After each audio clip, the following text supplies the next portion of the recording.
very fulfilling, very satisfying job as an actor. ఇప్పుడు నాకు అంటే ఇప్పుడే అర్థమవుతుందండి, ఖాళీ టైంలో ఏం చేయాలో తెలియట్లేదు. ఇంతకుముందు ఆఫీస్లో ఉంటే 9 to 6 అంటూ రోజు ఓపెన్ ఉండేది, కాదు ఎక్కువసేపు అంటే 10 గంటల వరకు ఉండేవాడు. ఇప్పుడు షూటింగ్ లేకపోతే సడన్గా ఏం చేయాలి? ఇప్పుడు లాస్ట్ 10 days షూటింగ్ లేదు, అంటే యాక్చువల్లీ ఉండాల్సింది, వాళ్ళ షెడ్యూల్ ఏదో కొంచెం కన్ఫ్యూజ్ అయ్యి అక్కడ ఏదో వానలు పడి ఇలాంటిదో అయింది. 10 days ఇప్పుడు ఏం చేయాలో అర్థం కాలేదు. సరే ఆఫీస్కి వచ్చాను, చూస్తుంది అందరికి ఏంటి చూసేది. So I think I have to figure out proper routine for this. ఇప్పుడు నాకు సడన్గా స్టూడియోలో వచ్చి పని లేదండి. ఇప్పుడు ఆ పని లేని టైంలో how can I make myself useful అన్నది ఐ స్టిల్, అంటే like I said that routine I'm still not used to, that routine of being free. ఆయనకి స్పిరిచువాలిటీకి వెళ్ళి బాగా తెలుసండి. సో ఈ నోస్ అవుట్ స్విచ్ ఆన్ స్విచ్ ఆఫ్, నాకు ఆ స్విచ్ ఆన్ స్విచ్ ఆఫ్ నాకు ఇంకా తెలియదు. That's always been there and that's not even as and in fact from తాత that's been the thing that ఇప్పుడు మనం చేసిన ఎప్పుడు మనకు ఎంత రావాలో అంతే వస్తాయి.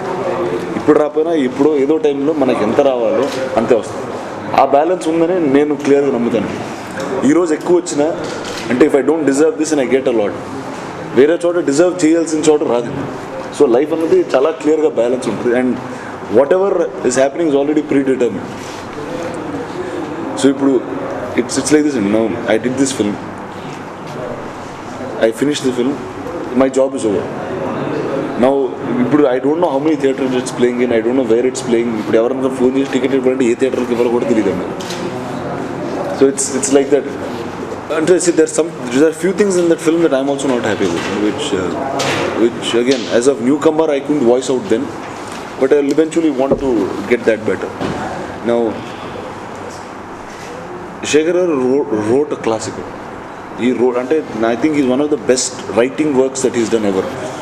నాకు ఇప్పుడు శేఖర్ కమల గారు రైటింగ్ అంటే కష్టం, అంటే from Anand, Godavari, happy days. I think is a beautiful writer.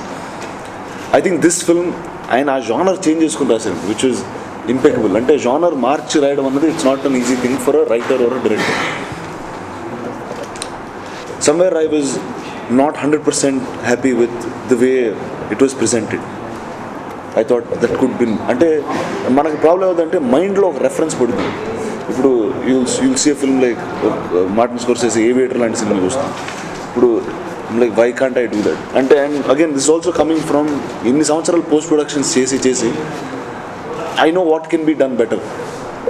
But యాక్టర్గా I don't voice those opinions out because I was also learning in the process. So I think from this next film onwards, I'll see to that all that is taken care of. I'm saying just enhancement of picture, enhancement of sound could have been much better if we were given more time or if it was done in the right way. So those are the only things that I was not so satisfied with. అంటే అప్పుడు mind space వేరు ఉండేది నాకే, అప్పుడు నాకు అనిపించలేదు. అంటే I think release అయిన తర్వాత about 15-20 times I saw the film. I went to the theatre and saw the film much later, like after 40 days, after 50 days. అంటే గోవా షూటింగ్ అయిపోయిన తర్వాత వచ్చినాం. అంటే మన తప్పులు తెలుస్తూ ఉంటాయండి, అప్పటి వరకు నాకు తెలియదు. So basically made notes of all that, like in terms of my acting, what I should do right in terms of my, so I just made one whole thing about that. So carrying forward to the next film I see that doesn't happen. And definitely Hindi cinema చేయడంతో కూడా నేను చాలా నేర్చుకున్నాను, because those technicians are little more knowledgeable than we are. అంటే ఒక regular education నుండి they become అండి, we learned on the way and become. So there was a lot of learning in that film. So it's more an adventure film. Yuganikokkadu is more finding a lost civilisation లాంటి film. No, but this is not at all that. This is a very very very new genre and fiction. Yeah, it's a fictional tale happening in a period that none of us know of.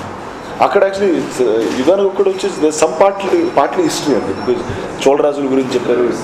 It's about all that. This is not, there is no history, no connection to anybody. Trying to write for interesting language also. తెలుగులోనే ఎలా ఇప్పుడు actually trying to lot of research. Selva is doing the Tamil this thing, అంటే తమిళ్లో మాట్లాడే చాలా different Tamil అండి అది. So తెలుగులో కూడా trying to do something which is not in the regular. అంటే మన ఇప్పుడు పాత ఫోక్లోర్ సినిమాల్లో రామారావు గారి సినిమాలు పాతాల భైరవులు ఉంటాయి, అది మాట్లాడే తెలుగు మనం మాట్లాడే తెలుగు కదా. అండ్ అప్పుడు వచ్చే సోషల్ తెలుగు సినిమాల్లో ఉన్న తెలుగు కూడా కాదు అది. So they invented a language, అంటే తెలుగులాగా ఉండే ఒక లాంగ్వేజ్ ఇన్వెంట్ చేసుకుంటే లేదు. సో అలాంటి ప్రయత్నాలు చేస్తున్నారు just to because the story is lock completely, it's just the dialogues that we work. So how much better can we say it at the same time వినసొంపుగా ఉండాలి అండ్ అర్థం కావాలి. Start shooting, I think if everything goes right, if అంటే ఇప్పుడు అమ్మాయి లేదు, that's my biggest issue. Issues not ఇది earlier the issues script ఇంకా కావలేదు. No where the 6th draft or something, and we're still writing more and more to get it ready. But yeah, one is the girl. If the girl we find in about 20 days, I can start it. We've locked every location, I know every scene where we're shooting, all that is done. Trying to shoot in some forest area, lots of forest areas. అంటే setup అంటే మీకు forest లాగా అనిపిస్తుంది, అంటే మాకు అరుదు కన్వీనియంట్గా ఉండే ప్లేసెస్ లాగా ఉంటుంది. శేఖర్ కమ్ముల్ గారు హ్యాపీ డేస్, గోదావరి, ఆనంద్ తీశారు, దాని తర్వాత లీడర్ తీశారు. ఆ జానర్ కూడా మార్చామండి, ఇది కూడా ట్రై చేయొచ్చు. అండ్ డెఫినెట్లీ అంటే మీరు తెలుగులో చూసిన సినిమాలండి ఇవి. తమిళ్లో ఆయన కాదల్కొండ అయిన సినిమా చేశారు, దాని తర్వాత పుదుపేట అయిన ఇంకో సినిమా చేశారు, అండ్ దెన్ ఆయిరత్తులో యుగానికి ఒకటి. So he's also an experimenting guy. He completely shoots away genres and all that. So he was the one who wrote this. So దానికి ఎలాంటి హీరో అని కాదండి, అంటే ఎలాంటి సినిమాలు చేయాలనేది మాత్రం ఉంది. అంటే constantly do different genre films. ఇప్పుడు నా మొదటి సినిమా లీడర్ అయితే, రెండో సినిమా దమ్మారథం, మూడో సినిమా సెల్వరాజు సినిమా. ఈ 3 సినిమాలకి క్యారెక్టర్ పరంగా కానీ, సినిమా కథన పరంగా కానీ, or the visual look of the film, all 3 are completely different. So I'd like to as many different things that as I can in the career forward. ఎక్కువ జానర్లు, ఎక్కువ క్యారెక్టర్లు చేసే అవకాశం ఉంది. That's what I'm looking for. అంటే ఒకటండి, ఎక్కడ cinema అండి ఇలా ఫైనల్గా. కానీ హిందీలో ఆ స్టోరీ, అంటే తమిళ తెలుగుకు ఒకలాంటి స్టోరీ టెలింగ్ ఉంటే, హిందీలో completely different story telling. So it actually will take అంటే నేను మామూలుగా ఇక్కడ రష్ చూస్తే చెప్పదు, ఓకే నా this is working, this is not working అన్నది అంత నాలెడ్జ్ ఉంది. హిందీకి వెళ్ళేటప్పటికి అర్థం కావట్లేదు, ఆ సీన్ బాగుందా బాగాలేదు చెప్పడానికి కూడా నాకు చాలా టైం పడుతుంది. అంటే I have to see more and more. అంటే నేను పెరగడం తెలుగు సినిమాలు, తమిళ సినిమాలు చూసి పెరిగాను తప్పితే నాకు ఎక్కువ పాత హిందీ సినిమాలు కూడా తెలియదు, కొన్ని చూసాను. కానీ it's not like I saw so many films.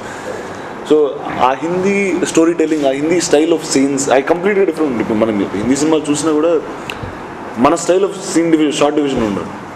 అంటే every director has his own short division there.